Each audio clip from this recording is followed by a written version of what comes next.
This channel does not promote any violent, harmful, or illegal activities. All content provided by this channel is meant for an educational purpose only.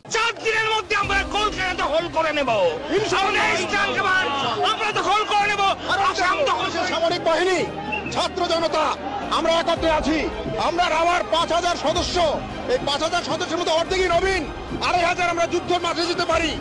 আর এর সাথে যদি ৩০ লাখ ছাত্র জনতা যোগ হয় তাহলে ভারত তো দূরের কথা, আমেরিকাও আমাদের সাথে টিকবে না ইনশাআল্লাহ।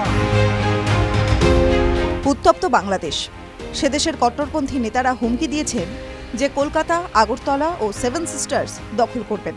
পাল্টা জবাবে বিজেপি নেতা থেকে শুরু করে মালদার সাধারণ মানুষের হুঙ্কার, সীমান্ত খুলে দিলে ১৫ মিনিটেই বাংলাদেশ দখল করে নেবেন। ভারতের এই হুঙ্কারে কি ভীত বাংলাদেশ? ইসলামিক ধর্মীয় প্রচারক আব্দুল্লাহ বিন আব্দুর রাজ্জাকের কথায় ভারতের এই হুমকিকে মজা ভেবে নেবেন না। সম্প্রতি বাংলাদেশের একটি ইসলামিক ধর্মীয় অনুষ্ঠানে বাংলাদেশের পরিস্থিতি নিয়ে কথা বলতে গিয়ে আব্দুর রাজ্জাক বলেন, আপনারা ভাবছেন ওরা ভারতীয় মজা করে বলছে, আপনারাও ফেসবুকে মজা করছেন, আসলেই ওরা কট্টরপন্থী। আমি নিজে ভারতে ছিলাম ৩ বছর।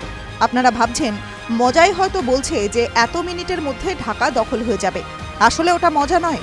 ওরা এতটাই কট্টরভাবে অখণ্ড ভারতে বিশ্বাস করে। বহু ইউরোপিয়ান দেশে ডানপন্থীরা ক্ষমতায় আসছে, সেই উদাহরণ দিয়ে বাংলাদেশও কট্টরপন্থার প্রয়োজন বলে দাবি করেন রাজ্জাক। বলেন, সারা পৃথিবী কট্টরপন্থায় যাচ্ছে, প্রতিবেশী দেশও কট্টর, আর আপনারা সেকুলার বলছেন। এভাবে টিকতে পারবেন না, পরাধীন হয়ে যাবেন। স্বাধীন থাকতে হলে কট্টর হতে হবে, এতে ভয় পাওয়া যাবে না। সমঝোতা করা যাবে না, সমঝোতা করা গোলামদের স্বভাব। ১৯০ বছর আমরা ব্রিটিশদের গোলামি করেছি, তাই এটা রক্তে রক্তে মিশে গিয়েছে। বাংলাদেশের শিক্ষা ব্যবস্থার সঙ্গে ভারতের শিক্ষা ব্যবস্থারও তুলনা করেন।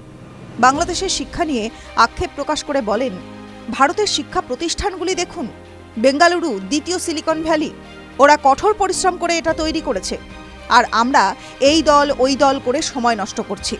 যুব সমাজকে আরও পরিশ্রমী হতে হবে। TV9 Bangla digital.